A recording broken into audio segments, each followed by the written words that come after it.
আকারে ছিল। তার চুলগুলো না কোকড়ানো, না আবার বেশি। সেই নবীর চুলগুলো রাসূল সুন্দর করে মাঝখান দিয়ে ফিতা কাটতেন। তার চোখগুলো ছিল ডাগর বিশিষ্ট। যে কোনো মানুষ তার চোখের দিকে তাকাইলে প্রেমে পড়ে যেত। সুবহানাল্লাহ, প্রেমে পড়ে যেত। রাসূলের চেহারা, রাসূলের চোখ এত সুন্দর মায়াবী ডাগর বিশিষ্ট ছিল যে যার চেহারা দেখা মানুষগুলো পাগল হয়ে যেত। তার ঠোঁটগুলো এত সুন্দর ছিল, যার দাঁতগুলো এত সুন্দর। রাসূল যখন মুস্কি হাসতেন, রাসূলের মুস্কি হাসার এই ছোট্ট ফাঁক দিয়া দাঁতের কণাটা যখন বের হইতো, যেন মনে হচ্ছিল জমিনের মাঝে যখন বিজলি চমকায়। রাসূল যখন মুস্কি হাসতেন, রাসূলের এই ছোট্ট ঠোঁটের কণা দিয়া দাঁতটা বের হওয়ার সঙ্গে সঙ্গে জায়গাটা আলোকিত হয়ে যেত। সুবহানাল্লাহ।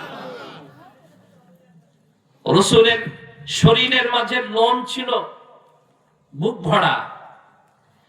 এই বর্ণনাগুলো আলী রাদিয়াল্লাহু তাআলা যখন বলছিলেন, পাদ্রী ডাক দিয়ে বলে, ভাই আর বলা লাগবে না, আপনি যেই ভাবে যে বর্ণনাগুলো বলেছেন অনুরূপ এই রাসূলের সমস্ত সিরাত, তার চেহারা, চোখ, তার পা কেমন ছিল, হাত কেমন ছিল, সব বিষয়ে এই তাওরাতে হুবহু আল্লাহ তাআলা লিখেছেন। ভাই, রাসূলকে তো আমি পাইলাম না। আমার একটা আবদার, যদি রাসূলের একটা নিজের ব্যবহৃত একটা জিনিস যদি আমাকে একটু দেখাইতেন। এবার হযরত আলী রাদিয়াল্লাহু তাআলা আনহু সালমান ফারসিকে বললেন, ভাই যাও ফাতেমা রাদিয়াল্লাহু তাআলার নিকট, ফাতেমার কাছে যাইয়া রাসূলের ব্যবহৃত একটা জিনিস তারে আইনা দাও। এবার সালমান ফারসি রাসূলের ঘরে যাইয়া ফাতেমা রাদিয়াল্লাহু তাআলা আনহুর নিকট যখন গেলেন, সালাম দিলেন, আসসালামু আলাইকুম ইয়া ওয়া রাহমাতুল্লাহ। হে নবীর বেটি, জান্নাতি মহিলা ঘরে আছেন নাকি? বলে হ্যাঁ। কান্না জড়িত কণ্ঠে ফাতেমা উত্তর দিলেন। সালমান ফারসি বলেন, রাসূলুল্লাহ সাল্লাল্লাহু আলাইহি সাল্লামের ব্যবহৃত কোন জিনিস আছে নাকি? এবার ফাতেমার ঘর থেকে রাসূল করিম সাল্লাল্লাহু আলাইহি ওয়াসাল্লামের একটা জুব্বা মুবারক বের করে দিলেন। যে জুব্বা মুবারকের মাঝে বর্ণনা এসেছে 3 থেকে 4টা তালি ছিল। তালি, যে তালিগুলা রাসূলুল্লাহ সাল্লাল্লাহু আলাইহি সাল্লাম খেজুর পাতা দিয়া এগুলা সেলাই করেছেন। আল্লাহু আকবার। আল্লাহর নবী সাল্লাল্লাহু আলাইহি ওয়াসাল্লাম তালিযুক্ত জামা পরেছেন। সালমান ফারসিকে যখন দেওয়া হলো, সালমান ফারসি এটাকে চুমু দিলেন। চুমু দিয়া ওই মাজলিসের মাঝে যখন আনলেন, সমস্ত সাহাবী এটা নিয়ে রাসূলের জামাকে চুমু দিতেছেন আর রাসূলে কাঁদতেছেন। রাসূলের এই জামা থেকে মাজলিসের মাঝে যত ব্যক্তিগুলো চুমু দিতেছেন, রাসূলের সুঘ্রাণ আর এই জুব্বা থেকে মিশক আম্বরের চাইতে অত্যন্ত দামি সুগন্ধি এই জামা থেকে বের হচ্ছিল। পাদ্রীকে যখন এটা দেওয়া হলো, এই পাদ্রী এটা বুকে জড়ায় দেয়, চুমু খাইলেন। চুমু খাইয়া এটা সাথে নিয়ে রাসূলের রওজার আথারে দাঁড়ায়া উপরে আসমানের দিকে তাকালেন। আমি এমন একটা সময় আসলাম যে সময়টার মাঝে আমি রাসূলের আল্লাহর সবচেয়ে প্রিয় বান্দা, আল্লাহর সবচেয়ে কাছের মানুষ, তার সংস্পর্শ পেলাম না। এই মালিক, আরশের মালিক, তোমাকে সাক্ষী রাখলাম, আর রাসূলের রওজা রাতাকে সাক্ষী রেখে আমি এখনই আমার জবান দিয়া তাওহীদের বাণী বের করে দিলাম। এই বলে বলেন লা ইলাহা ইল্লাল্লাহু মুহাম্মাদুর রাসূলুল্লাহ। এই কথা বলার সঙ্গে সঙ্গে বলে আর এক মুহূর্ত এই জমিনে বেঁচে থাকার স্বাদ আমার নাই। আল্লাহর ওই বান্দা সঙ্গে সঙ্গে কালেমা পড়ার সঙ্গে সঙ্গে মাটিতে লুটায়ে পড়লেন। সাহাবায়ে কেরামরা জড়ায়ে ধরার সঙ্গে সঙ্গে পালস দেখতেছেন, অনেকেই তার শরীরের মধ্যে হাত দিতেছেন। সঙ্গে সঙ্গে সাহাবায়ে কেরাম তাদের জবান দিয়া বের হয়ে গেল ইন্না লিল্লাহি ওয়া ইন্না ইলাইহি রাজিউন। সঙ্গে সঙ্গে আল্লাহর জিম্মা ওই আল্লাহর বান্দা চলে গেলেন। রাসূল করিম সাল্লাল্লাহু আলাইহি ওয়াসাল্লামের আদর্শ, রাসূলের সিরাত সে ওই পাদ্রী কোনদিন দেখে নাই। দেখছিনি বলেন? দেখে নাই। না তার সংস্পর্শে গিয়েছে, না তার কথা শুনেছে, না তার চেহারা দেখেছে, না তার সাথে কথাবার্তা হয়েছে, কোনো কিছুই হয় নাই। তাওরাতের মাঝে রাসূলের আদর্শ যখন আসলো, পরে ঈমানের নূর তার কলিজার মধ্যে ঈমানের আগুন জ্বলে গেল। আল্লাহর বান্দা রাসূলের প্রেমে পড়ে গেলেন। হাজিরিন, সেই রাসূল করিম সাল্লাল্লাহু আলাইহি ওয়াসাল্লামের উত্তম আদর্শ আজকে মুসলমানের থাকার পরেও, তার সামনে কিতাব থাকার পরেও, তার সামনে উলামায়ে হযরতের বয়ান শোনার পরেও আজকে আফসোস, রাসূলের আদর্শ, রাসূলকে মডেল মানতে নারাজ। আজকে যুবকেরা রাসূলকে মডেল মানতে নারাজ, মুরব্বি বাবাজিরা রাসূলের আদর্শ মানতে নারাজ। আজকে মা বোনেরা রাসূলের সিরাত মানতে নারাজ। যার দরুন আজকে আমাদের সমাজের মাঝে আজকে মুরব্বি বাবাজিদের মুখের মধ্যে রাসূলের সুন্নাহ নাই। মুরব্বি বাবাজিদের সম্পর্ক মসজিদের সাথে নাই। মুরব্বি বাবাজিদের যত কাজ আছে মসজিদ ছাড়া, এরকম রাসূলের আদর্শ ছাড়া যুবকরা দৌড়াইতেছে, মডেল হিসাবে ঘুরতেছে। আমার আইকন হচ্ছে অমুক নায়ক, আমার আইকন হচ্ছে অমুক, আমার আইকন হচ্ছে তমুক, এইভাবে দৌড়াইতেছে। আজকে রাসূলের আদর্শ না থাকার দরুন আমার সন্তান আমার কথা শোনে না, ঠিক কি না? আমার সন্তান আমার কথা শোনে না। বাবার ভিতরে রাসূলের সিরাত নাই, আদর্শ নাই, এই কারণে সন্তান কথা শোনে না।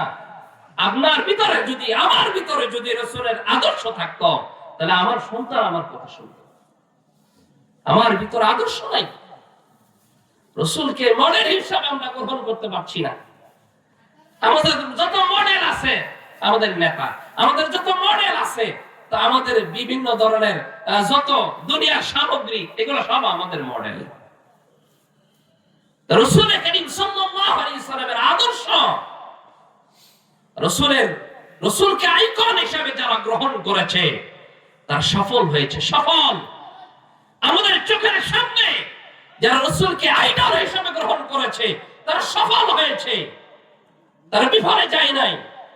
আজকে ফিলিস্তিনকে স্বাধীন করতে যায় আবু ওবাদা যে ভূমিকা পালন করেছে, আজকে সে হচ্ছে রাসূলের আইকন, ঠিক কি না? সে রাসূলের আইকন। আজকে দেশের জন্য ইনসাফকে প্রতিষ্ঠিত করতে যে, সততাকে প্রতিষ্ঠিত করতে যে, সার্বভৌমত্বকে হেফাজত করতে যায়, আজকে দুনিয়া থেকে বিদায় হয়েছে আমার ভাই শরীফ ওসমান হাদি। সে আজকে আইকন হয়েছে রাসূলের আদর্শ দিয়া, ঠিক কি না বলেন? ফজরের নামাজের পরে আল্লাহর বান্দা বের হয়ে গেছেন, সে সফল, সে সফল। আমরা আজকে ব্যর্থ, আমরা আজকে ব্যর্থ, সে সফল। আল্লাহ তাআলা তার সফলতা এমন ভাবে ছড়িয়েছেন, গোটা পৃথিবীর মাঝে তার সফলতাকে সরিয়ে দিয়েছেন। এই সফলতা অর্থ দিয়ে কামাই করছিলেন? জোরে বলেন, অর্থ দিয়ে কামাই করছেন? ক্ষমতা দিয়া? এই সফলতা আল্লাহ তাআলার, আল্লাহ রাব্বুল আলামিনের সাথে তার সম্পর্ক যেমন, তো রাসূলের আদর্শের সাথে তার সম্পর্ক তেমন ছিল। সে বলেছে ইনসাফ চাই, ইনসাফ। কি ইনসাফের বিরোধ কি? ইনসাফের বিপরীত কি? বেইনসাফ। সে ইনসাফ চেয়েছে, আল্লাহ তাআলা এমন ভাবে তাকে ছড়িয়ে দিয়েছে, প্রত্যেকটা মুমিনের কণ্ঠে এখন ইনসাফ। ঠিক কি না বলেন? প্রত্যেকটা মুমিনের কণ্ঠে এখন ইনসাফ চাই, প্রত্যেকটা মুমিনের কণ্ঠে এখন সততা। তারা আমাদের আজকে আইকন, তার সফল, সে সফল হয়ে গেছে। সম্মানিত হাজিরিন, আল্লাহর নবী সাল্লাল্লাহু আলাইহি ওয়াসাল্লামের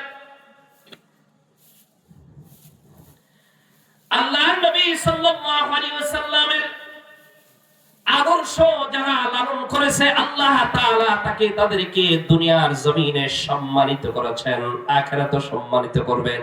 সুবহানাল্লাহ পড়েন। যে মানুষটা রাসূলের আদর্শে নিজেকে তৈরি করবে, আল্লাহ তাআলা তাদেরকে সম্মানিত করবেন।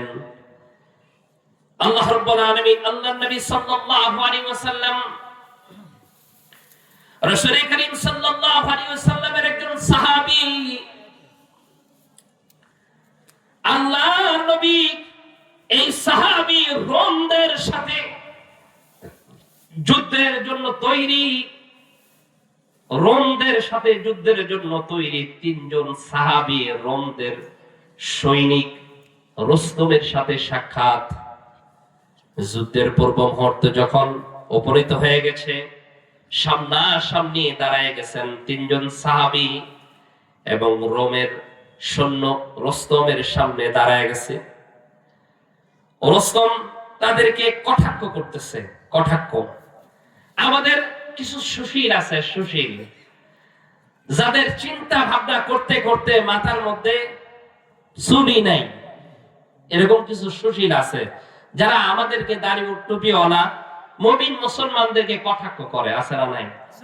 কি বলেন, আছে না নাই? এরা যেমনে পায় চেষ্টা করে একটু এটাকে ছোট করা যায় কেমনে। সব সময় এদের মাথার মধ্যে সব সময় গুড়গুড় করে শয়তানে, যে কোনো ফাঁদ দিয়ে এটাকে বালা। তো রুস্তম সাহাবীদেরকে উদ্দেশ্য করে, ওই সাহাবী তিনজন লিডারের, তিনজন ব্যক্তির মাঝে একজন লিডার ছিলেন সেনাপতি রিবি ইবনে আমের রাদিয়াল্লাহু তাআলা আনহু। রিবি ইবনে আমের সহ তিনজন ব্যক্তি যখন রুস্তমের সামনে দাঁড়াইছেন, রুস্তম এবার ডাক দিয়া বলতেছে, তুমি আমার সাথে যুদ্ধ করতে আইছো? তোমার চেহারা সুরত দেখে তো মনে হয় না তুমি একজন যোদ্ধা। সিরা পাঞ্জাবি, এলোমেলো কেশ, দেখতে তোমার চেহারা এরকম ভালো মনে হয় না। তারপরও তরবারি নিয়ে আসছো, তরবারি নিয়ে আসছো, ভাঙ্গা তরবারি, এটা দিয়ে আমাদের সাথে যুদ্ধ করবা? এটা দিয়া? রিবি ইবনে আমের রাদিয়াল্লাহু তাআলা আনহু ডাক দিয়া বলে, রুস্তম, তুমি ভাঙ্গা তরবারি দেখতেছো, আমার শরীরের মাঝে জামা ছিঁড়া ফাটা দেখতেছো, চুল এলোমেলো, কেশ এলোমেলো দেখতেছো। হে রুস্তম, জানো না এই চাকচিক্যর মাঝে কোনো সফলতা নাই? এই দিলের মাঝে যে ঈমান আছে, সেই ঈমানের পাওয়ারে তোমার যত সৈন্য আছে, ঈমানের পাওয়ারে সে সৈন্যগুলো জাহান্নামে পাঠিয়ে দেওয়ার জন্য আমি রিবি ইবনে আমর একাই যথেষ্ট। এবার রুস্তম রেগে গেছে, কয় কি রে, এই মোল্লা আমাদেরকে চ্যালেঞ্জ করে, এই অস্ত্রঘাত থেকে অস্ত্র নিয়ে আয়, সবচেয়ে পালোয়ানের সামনে দাঁড় করাই দিছে। এবার সামনে দাঁড় করায় দেওয়ার পর রিবি ইবনে আমের রাদিয়াল্লাহু তাআলা বলেন, আমি আগে আঘাত করব না, তোমরা আগে আঘাত করো। কেননা আল্লাহর নবীর শিক্ষা, কেউ কাউকে কোন সময় মুসলমানরা প্রথমে কাউকে আঘাত করে না। রুস্তমের এই সেনাপতি এবার আঘাত করলো, একটা আঘাত করেছে। রিবি ইবনে আমের রাদিয়াল্লাহু তাআলা ভাঙা তরবারি দিয়া যখন ঠেকাইছেন, ওই রুস্তমের কোষাগারের মধ্যে সবচাইতে দামি তলোয়ারটা দিয়ে যখন আঘাত করেছে, রিবি ইবনে আমের ভাঙা তরবারি দিয়া ঠেকানোর সঙ্গে সঙ্গে চকচকা তরোয়াটিয়া দ্বিখণ্ডিত হয়ে মাটিতে পড়ে গেছে। সঙ্গে সঙ্গে ওই চকচকা তরোয়ার দ্বিখণ্ডিত হয়ে গেছে। রুস্তম আশ্চর্য হয়ে গেল, কি ব্যাপার? চকচকা তরোয়ার, দামি তরোয়ার, সবচাইতে দামি তরোয়ারটা নিয়ে এসে আঘাত করার ভাঙা তরবারির কাছে ঠেকলো না। রিবি ইবনে আমের রাদিয়াল্লাহু তাআলা সেই যুদ্ধে বীরত্বের সাথে মুসলমানরা বিজয় অর্জন করেছে। 1 লক্ষর মোকাবেলায় 14,000। সুবহানাল্লাহ পড়েন। এটা ছিল সাহাবায়ে কেরামের ঈমানের পাওয়ার। এই ঈমানের পাওয়ার গুলো এসেছে বাজান আল্লাহর হুকুম রাসূলের আদর্শ বাদ দিয়া। কি আল্লাহর হুকুম রাসূলের আদর্শ বাদ দিয়া? ঈমানের পাওয়ারটা এসেছে আল্লাহর হুকুম রাসূলের আদর্শ দিয়া। এজন্য হাজিরিন, আমাদের ঈমান তো প্যারালাইজড হয়ে গেছে, ঈমান দুর্বল হয়ে গেছে। এই ঈমান কি একটু চার্জ দেওয়া দরকার, যে চার্জ দেওয়ার সঙ্গে সঙ্গে দিলের মধ্যে ঈমানের নূর চমকাবে আর রাসূলের আদর্শের প্রতি আমরা অনুপ্রাণিত হব। একটু চার্জ দেওয়া দরকার, আছে না নাই? কি বলেন, আছে না নাই? সম্মানিত হাজিরিন, আল্লাহ রাব্বুল আলামিন, আল্লাহ সুবহানাহু ওয়া তাআলা দুনিয়ায় প্রেরণ করেছেন। এই দুনিয়ার সফর আমাদের একদিন শেষ করতে হবে, ঠিক কি না? একদিন আমরা চিরবিদায় হব, সফর আমাদের শেষ হয়ে যাব। কিন্তু এই সফরে আমি আপনি কি নিতে পারলাম বলেন? কি নিয়ে যাব? কি নিয়ে এই সফরটা শেষ হবে? প্রথম ঘাঁটি আমাদের জন্য কি অপেক্ষা করছে? এই প্রথম ঘাঁটির সম্মুখীন আমি আপনি, আমার মা বাবা, দাদা দাদি, নানা ফুফু, বন্ধু ভাই, এরকম স্ত্রী যারা চলে গেছে, এই প্রথম ঘাঁটির সম্মুখীন হয়েছে কিনা বলেন? হয়েছে কিনা? এই প্রথম ঘাঁটির নাম কি? জোরে বলেন, আরো জোরে বলেন। কবরের এই প্রথম ঘাঁটি অতিক্রম আমাকে আপনাকে করা লাগবে। কি বলেন, লাগবে? কে কে কে প্রথম ঘাঁটি কবরে যাব? কে কে প্রথম ঘাঁটি? আলহামদুলিল্লাহ, যাক আমরা সকলেই ওই কবর প্রথম ঘাঁটিতে যাব। আল্লাহ তাআলা বলেন, আল্লাযী খালাকাল মাউতা ওয়াল হায়াতা লিয়াবলুয়াকুম আইয়ুকুম আহসানু আমালা। রাসূলের আদর্শে রঙিন হওয়ার জন্য, রাসূলের আদর্শে অনুপ্রেরিত হওয়ার জন্য আমল দরকার। আমল, যে আমলে আল্লাহ খুশি, তো রাসূলের আদর্শ ভিতরে অটোমেটিক ঢুকে যাবে। কিভাবে রাসূলের আদর্শে নিজেকে আলোকিত করব, অনুপ্রাণিত হব, নিজে রাসূলের সংস্পর্শে কিয়ামতের ময়দানে রাসূলের আগমন, রাসূলের সাথে আমি আপনি জান্নাতে যাইতে পারবো, সে আমলগুলো শেখার দরকার আছে না নাই? সম্মানিত হাজিরিন, আল্লাহ তাআলা জীবন সৃষ্টি করেছেন, মৃত্যু দিয়েছেন। আল্লাযী খালাকাল মাউতা ওয়াল হায়াতা লিয়াবলুয়াকুম আইয়ুকুম আহসানু আমালা। দুনিয়াটা পরীক্ষার জায়গা, এখানে থাকার জায়গা না, দারুল ইমতিহান। এখান থেকে প্রথম ঘাঁটি হবে কবর। আল্লাহর নবী সাল্লাল্লাহু আলাইহি সাল্লাম বলেন, ওই কবর থেকে যারা মুক্তি পাওয়া যাবে, কবর থেকে যারা পরিত্রাণ পাওয়া যাবে, বাকি রাস্তাগুলো আল্লাহ তাআলা তাকে সহজ করে দিবেন।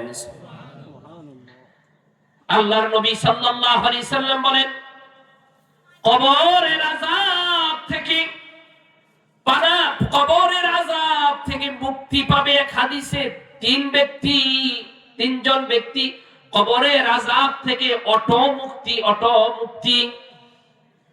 এক নাম্বার, যে মানুষটার জবান দিয়া আল্লাহ তাআলার ধ্বনি আযান দিয়েছেন, এই আযান দেনে ওয়ালা ব্যক্তি মুয়াজ্জিন, এই মুয়াজ্জিন সর্বপ্রথম আল্লাহর কবরের আযাব থেকে তিনি পরিত্রাণ পাওয়া যাবেন।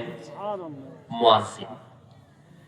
দুই নাম্বার, শহীদ, যারা আল্লাহর রাস্তায় শহীদ হয়েছেন তাদের কবরের আযাব মাফ।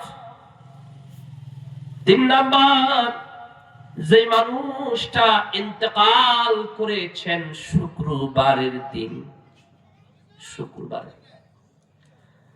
শুক্রবারের দিন রাতের বেলায়, দিনের বেলায় যে মানুষটা ইন্তেকাল করেছেন, আল্লাহ তাআলা ওই ব্যক্তি কবরের আযাব থেকে পানা হয়ে যাবে।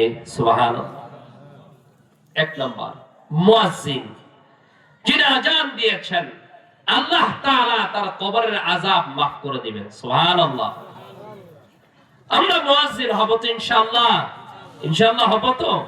চেষ্টা করব। ইমাম সাহেব আযান দিতেছে, আয়েশা হুজুর আমি একটু আযান দেই, দেন না মহব্বতে, একটু মুয়াজ্জিন হই না? এক ওয়াক্তের জন্য একটু মুয়াজ্জিন হই না? হাদিস শরীফ আসছে, এই মুয়াজ্জিন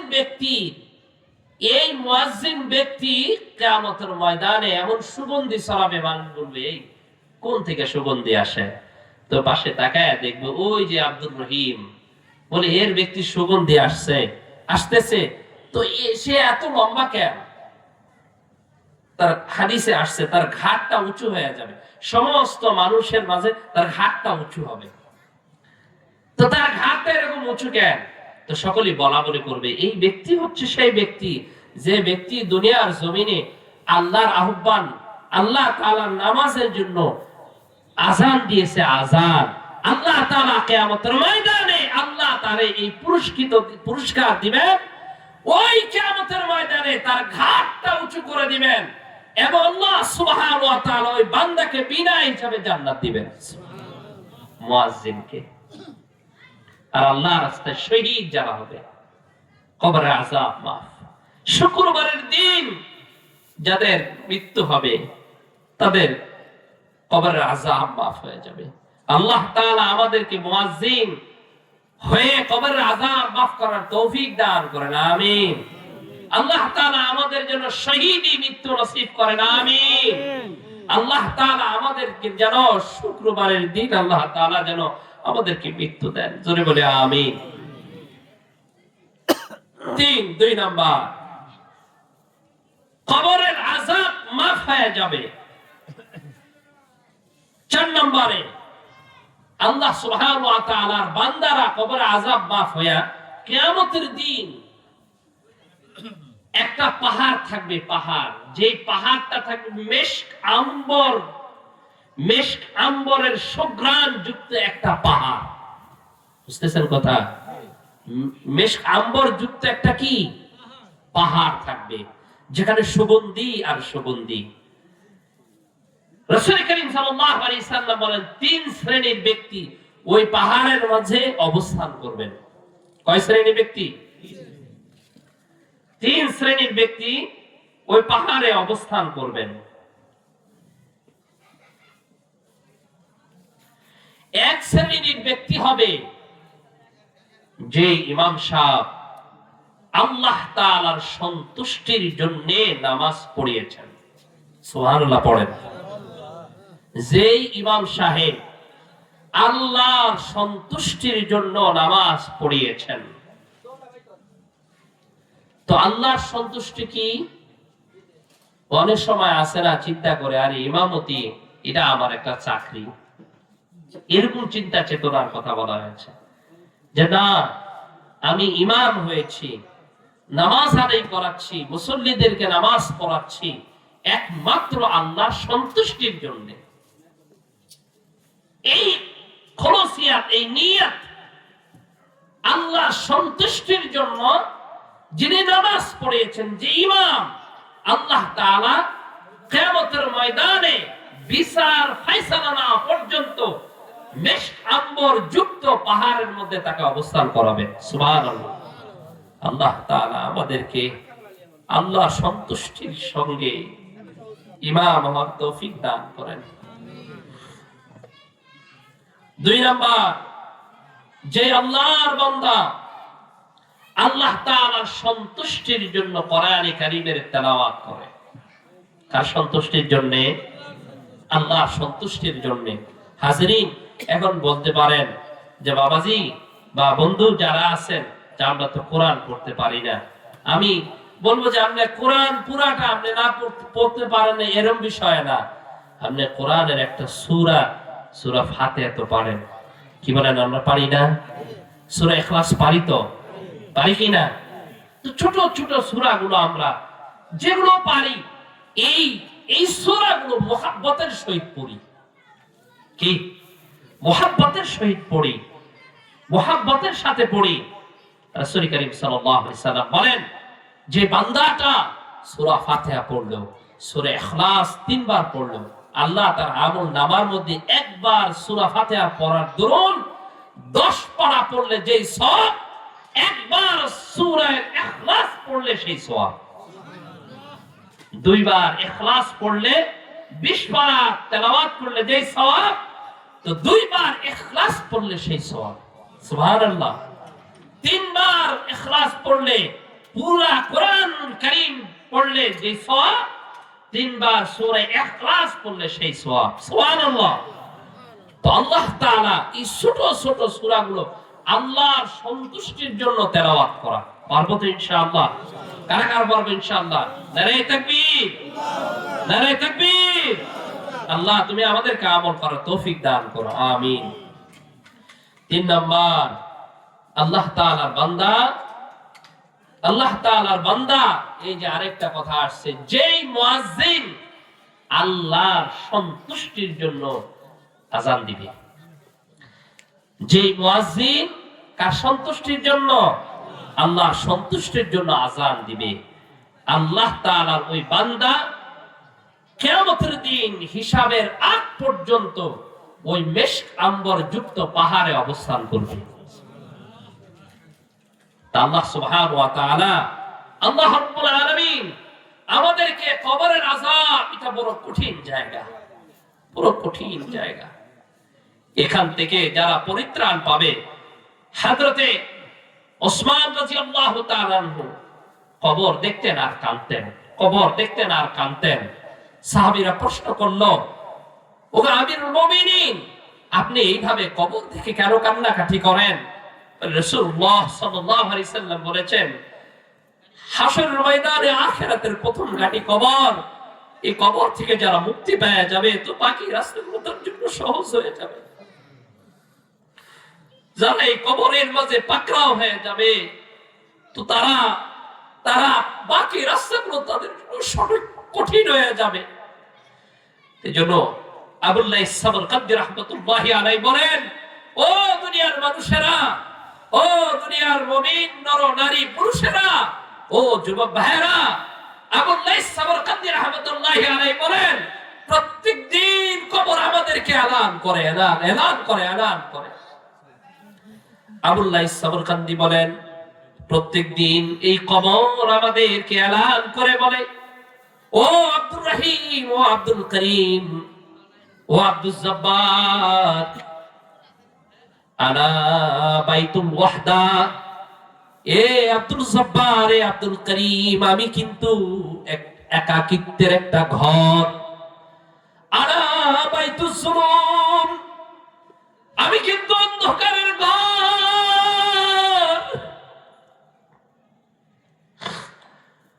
আমি কিন্তু অন্ধকার চমৎকার একটা জায়গা।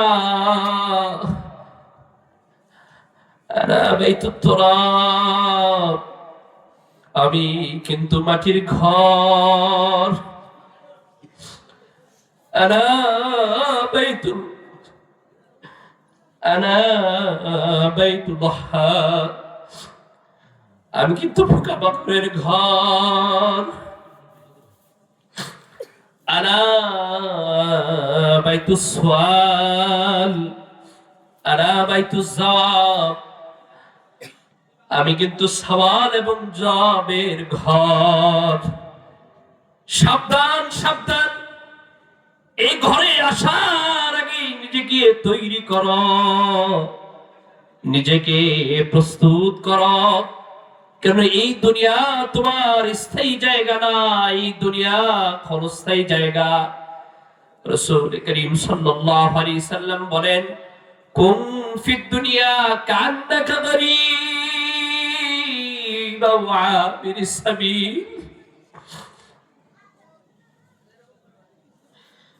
ও মুমিন নরনারী, কুন ফিদ দুনিয়া কান্নাকা গরীবুন আও আবিরিস সাবিল। দুনিয়ার মাঝে তুমি এমন বসবাস করো যেন তুমি একজন মুসাফির।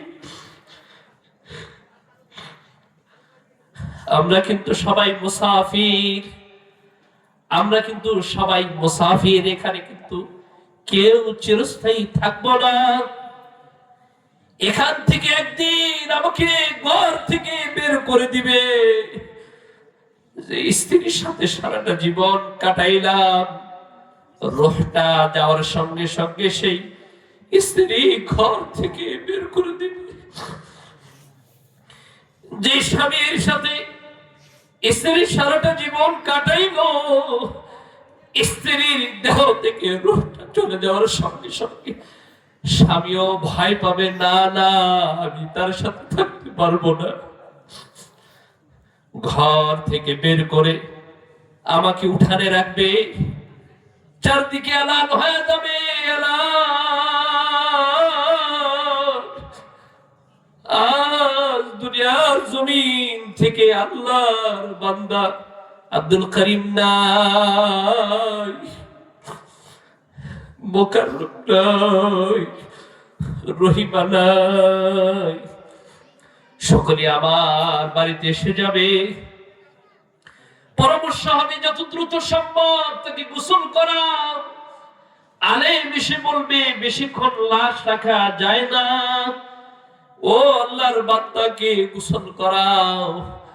আমার সন্তান আমাকে গোসল করাবে, আমার ভাই আমাকে গোসল করাবে, আমার বাবাকে আমি নিজে গোসল করিয়েছি, অনেকে তার বাবাকে গোসল দিবে।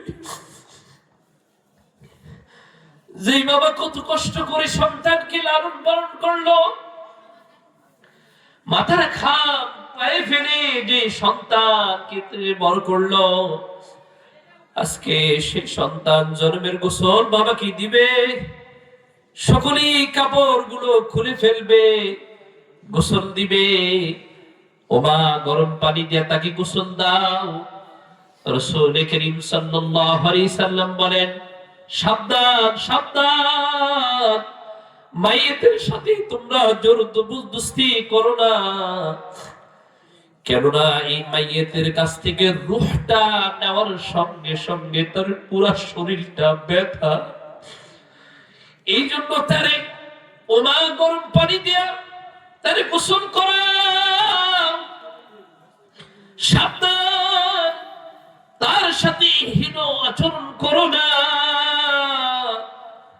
কাপড়ের কাপড় পড়ায়া বসদের ওই ছোট্ট খাটিয়াটার মাঝে আমার লাশটা রাখবে রেখা, সকলের সামনে দাঁড়ায়া দাঁড়ায় বলবে, ও আল্লাহর বান্দা গুলো, যে মানুষটা দুনিয়া থেকে বিদায় হয়ে গেছে সেই মানুষটারে আপনারা মাফ করে দেন। আল্লাহ, তুমি আমাদেরকে মৃত্যু আসার পূর্বে ক্ষমা নেওয়ার তৌফিক আমাদেরকে দান করো, আমিন। তুমি আমাদেরকে মৃত্যু আসার পূর্বে তওবা নসিব করো আল্লাহ। রাসূলুল্লাহ সাল্লাল্লাহু আলাইহি সাল্লাম আমাদেরকে আমল শিখাইছেন। ও আল্লাহর বান্দা বান্দীরা, নামাজের পরে সালাম ডান দিকে ফেরাও, বাম দিকে ফিরাও, ফিরায়া বলো আল্লাহু আকবার। কি বলো? আরো জোরে বলি আল্লাহু আকবার। আঙুলটা উঠায়া দাও, তুমি সাক্ষ্য দাও আল্লাহ সবচেয়ে বড়। এরপরে বলো আস্তাগফিরুল্লাহ, আস্তাগফিরুল্লাহ, আস্তাগফিরুল্লাহ। তিনবার বলো আস্তাগফিরুল্লাহ। আমার সাথে সকলে পড়েন আস্তাগফিরুল্লাহ। আরো জোরে বলেন আস্তাগফিরুল্লাহ, আস্তাগফিরুল্লাহ, আস্তাগফিরুল্লাহ। রাসূলুল্লাহ সাল্লাল্লাহু আলাইহি সাল্লাম বলেন, নামাজের পর আল্লাহু আকবার বলে এরপরে আস্তাগফিরুল্লাহ পড়ো। যে আল্লাহর বান্দা ইস্তেগফার করলো, আল্লাহ নবী বলেন তার জীবনের সব গুনাহ আল্লাহ ওয়াশিং পাউডারের মতন ধুয়ে দিলেন। সুবহানাল্লাহ। আস্তাগফিরুল্লাহ আমল যতটুকু সম্ভব আস্তাগফিরুল্লাহ কি পড়বো ইনশাআল্লাহ। আস্তাগফিরুল্লাহ, আস্তাগফিরুল্লাহ। এই আমলটা বেশি বেশি করব, কেননা মউত কখন আসে জানা নাই। এই ইস্তেগফার পড়ার পরে যদি মউত এসে যায়, ও আল্লাহর বান্দা বান্দি, এই ইস্তেগফার পড়ার পর যদি মউত এসে যায়, লেখা নাও, লেখা নাও, এই মউতটা তোমার আমার জন্য জান্নাতে যাওয়ার জন্য যথেষ্ট।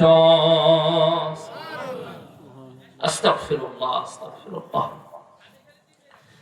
এই জন্য আল্লাহ তাআলা হায়াত দিবেন, তো হায়াতের মাঝে কিছু কাজে লাগায়। আখলিস দীনাকা ইয়াকফিকাল আমালুল কালিল। রাসূল বলেছেন অল্প আমল, অল্প আমল নাজাতের জন্য যথেষ্ট। কত আমল করছেন বলেন, বলেন অল্প আমল, এটা নাজাতের জন্য যথেষ্ট। যেন জীবনের হায়াত, আমি আজকে একজন মৃত ব্যক্তি মনে করি নিজেকে, মৃত ব্যক্তি, যে আমার এই হায়াত শেষ, এই হায়াত আমার শেষ, আমি এখন মৃত। আমাকে গোসল দিচ্ছে, আমার কাপড়ের কাপড় পরায়া আমাকে জানাজা দিতেছে, আমাকে সকলের কাছ থেকে আমার পরিবার মাপ চাইতেছে, আমাকে কবরে নামাচ্ছে, আমাকে কবরে নামাইতেছে, আমাকে এই রেখে গেল। তবে জীবনের যতটুকু সময় আল্লাহ তাআলা হায়াত দিবেন, এই হায়াত, এই সময়টা বড় দামি সময় আমাদের জন্য। পেরেশানির কারণ নাই, চিন্তার কোনো কারণ নাই। আরে হুজুর, আমরা তো ৫ ওয়াক্ত নামাজের বাইরে অত বেশি আমল করতে পারি না, অত বেশি তো পারি না। আমার শুরুর কথা যে আল্লাহ তাআলা কিয়ামতের দিন বান্দার আমল দেখবেন, আমল আমল আমল দেখবেন। সেদিন আমার মতন হয়তোবা আমিও ইয়া নাফসি করব, হয়তোবা আমার মুসল্লি আল্লাহ তাআলা থেকে পরিত্রাণ হয়ে জান্নাতে চলে যাবে। আবার এরকম পরিস্থিতি হতে পারে। এই জন্য আল্লাহ তাআলা কিয়ামতের দিন কোন লকব দেখবেন না, আমলের দিকে তাকাবেন, আমলের দিকে তাকাবেন, বান্দার আমল কি আছে। এই জন্য রাসূল বলেন আখলিস দীনাকা ইয়াকফিকাল আমালুল কালিল। অল্প আমল নাজাতের জন্য যথেষ্ট। তাহাজ্জুদ গুজার পারো না, দরকার নাই, ৫ ওয়াক্ত নামাজ পড়ো, তো হালাল রিজিক খাও, তো ইস্তিগফার পড়ো, ইস্তিগফার যতদূর সম্ভব ইস্তিগফার পড়ো, আল্লাহর কাছে পানাহ চাও। নিজের জীবনের সব কিছু দেয়া যদি আল্লাহ তাআলার কাছে আল্লাহর প্রিয় না হইতে পারি, তো আমার আপনার হায়াতটা যদি আল্লাহর জন্য না হয়, আমার অবস্থা কিভাবে বলেন? যেন আল্লাহ তাআলা বলেন, ওয়ালা তাজিরু ওয়াজিরাতুন উযরা উখরা ওয়া মা কুননা মুআযযিবিনা হাত্তা নাবআসা রাসূলা। আমি দুনিয়ার জমিনে যুগে যুগে নবী প্রেরণ করেছি।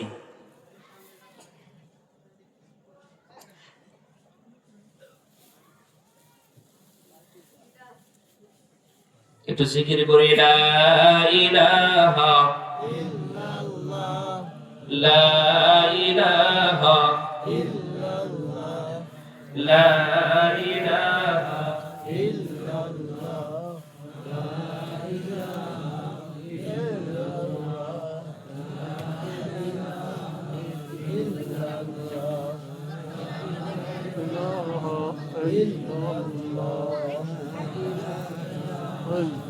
illallah, la ilaha illallah, Muhammadur Rasulullah sallallahu alaihi wasallam। তো ওয়ালা তাজিরু ওয়াজিরাতুন উযরা উখরা, কেউ কারো বোঝা বহন করবে না, কেউ না। যার যার বোঝা নিয়া, যার যার আমল নামা নিয়া কিয়ামতের দিন যার যার আমল নামা নিয়ে শেষে দাঁড়াবে। সকলে ইয়া নাফসি করবে। হাজিরিন, এই জন্য প্রথম ঘাটি কবর। এই কবর থেকে আমরা আল্লাহর কাছে পানাহ চাবো ইনশাআল্লাহ, রাজি ইনশাআল্লাহ। তবে এই প্রথম ঘাটি কবরের থেকে নাজাতের জন্য কয়েকটা আমলের কথা বলে বিশেষ করে দেব ইনশাআল্লাহ। এক নাম্বার, তারা সুখে শান্তিতে থাকবে, কবরের আযাব আল্লাহ হটাই দিবেন, আরো শান্তি তার আরো সহজ হবে যে বান্দাটার জন্য, যে ব্যক্তি ইহতিমামের সাথে আল্লাহর হুকুম ৫ ওয়াক্ত নামাজ পড়েছে। ২ নাম্বার, কোরআনের কারীমের তেলাওয়াত করেছে। ৩ নাম্বার, বেশি বেশি সাদকা করেছে। বেশি বেশি কি করছে? সাদকা করেছেন, দান সাদকা করছে। জুমার দিন আসলে আমরা চেষ্টা করব আল্লাহর রাস্তে ২ টাকা, এটা বর্তমান বাজারে কিচ্ছু না, ৫ টাকাও কিচ্ছু না, বাজারে কি কিচ্ছু আমাদের খরচের তুলনায় কিচ্ছু না। এই জন্য শুক্রবারের দিন আমরা চেষ্টা করবো বেশি বেশি সাদকা করা। সাদকাতু তারুদ্দুল বালা, যে বান্দা যত বেশি সাদকা করবে আল্লাহ তাআলা তার বালা মুসিবত থেকে হেফাজত রাখবেন তত বেশি। এই জন্য আমরা কার্পণ্যতা বোধ করবো না, আল্লাহর রাস্তায় বেশি বেশি সাদকা করব। এরপরে বেশি বেশি তাসবিহ পড়বো। তাসবিহ সুবহানাল্লাহ সুবহানাল্লাহ, আলহামদুলিল্লাহ আলহামদুলিল্লাহ, আল্লাহু আকবার আল্লাহু আকবার। ওযু ছাড়া এটা বলা যায়নি, কে যায় কিনা বলেন? কাজের সময় বলা যায়, একমাত্র ফরজ গোসল বাদ দিয়া। হ্যাঁ, এর তাছাড়া সব সময় হবে সুবহানাল্লাহ, ওইটা সত্য, আলহামদুলিল্লাহ আলহামদুলিল্লাহ, আল্লাহু আকবার। এই 4টা আমল ইনশাআল্লাহ। ১ নাম্বার, ৫ ওয়াক্ত নামাজ ইহতিমামের সাথে পড়ব ইনশাআল্লাহ। কারা কারা ইনশাআল্লাহ? আমিন, আল্লাহ কবুল করেন, আমিন। কোরআনে কারীমের তেলাওয়াত পূর্বে বলেছি, ছোট ছোট সূরা দিয়ে তেলাওয়াত করা, ছোট ছোট সূরা পারলে এটা পড়বেন, তাসবিহ পড়বেন, আর বেশি বেশি সাদকা করবেন। এরপর আল্লাহ নবী সাল্লাল্লাহু আলাইহি সাল্লাম বলেন, হাদিসে বলেন, কবরের মধ্যে যারা শাস্তি ভোগ করবে তাদের মধ্যে একটা গ্রুপ আছে, যে গ্রুপটা হইল প্রস্রাবের ছিটা থেকে নিজেকে বাঁচায় নেয়। অনেক যুবক আছে প্রস্রাব করে গ্রুপ করে না। হ্যাঁ, মুরব্বী আমাদের মাঝে এগুলো ভুল হয়, হয় কি হয় না বলেন? এই প্রস্রাবের ছিটা থেকে নিজেকে বাঁচানো, রাজি ইনশাআল্লাহ। এবং মানুষের কি বলে, মানুষের সাথে যখন কথাবার্তা বলবো ওই অবস্থায় একজন আরেকজনের সাথে, এটা বাংলা ভাষায় যেটা বলে সকলখুরি, এটা থেকেও নিজেকে বাঁচবে বাঁচাবো ইনশাআল্লাহ, রাজি ইনশাআল্লাহ। আল্লাহ সুবহানাহু ওয়া তাআলা যেন আমাদেরকে এই ছোট্ট ছোট্ট আমলগুলো আল্লাহ তাআলা যেন আমাদেরকে করার তৌফিক দান করে, জোরে বলেন আমিন। আল্লাহ তাআলা যেন আমাদেরকে রাসূলের রঙের রঙিন, রাসূলের সিরাতের মাধ্যমে, রাসূলের আদর্শের মাধ্যমে নিজের জীবন, নিজের পারিবারিক, সামাজিক, নিজের ব্যক্তিগত জীবন সাজায় যেন রাসূলের প্রেমিক হয়ে দুনিয়া থেকে যাওয়ার তৌফিক দান করেন, আমিন। ওয়া আখিরু দাওয়ানা আলহামদুলিল্লাহি রাব্বিল আলামিন। আল্লাহ তাআলা যতটুকু আলোচনা করলাম এর মাঝে যদি ত্রুটি বিচ্ছিন্ন হয় আল্লাহ তাআলার কাছে পানা চাচ্ছি, আস্তাগফিরুল্লাহ, আল্লাহ যেন মাফ করে দেন। আর বলনেওয়ালা শুননেওয়ালা মা বোনেরা শুনেছেন, আমার মুরব্বী বাবাজিরা, যুবক ভাইয়েরা, ছোট্ট মাসুম বাচ্চারাও শুনেছেন, সকলকে যেন আল্লাহ তাআলা আমাদেরকে নেক আমলগুলো করার তৌফিক দান করেন, আমিন। ওয়া আখিরু দাওয়ানা আলহামদুলিল্লাহি রাব্বিল আলামিন। আসসালামু আলাইকুম ওয়া রাহমাতুল্লাহি ওয়া বারাকাতুহু।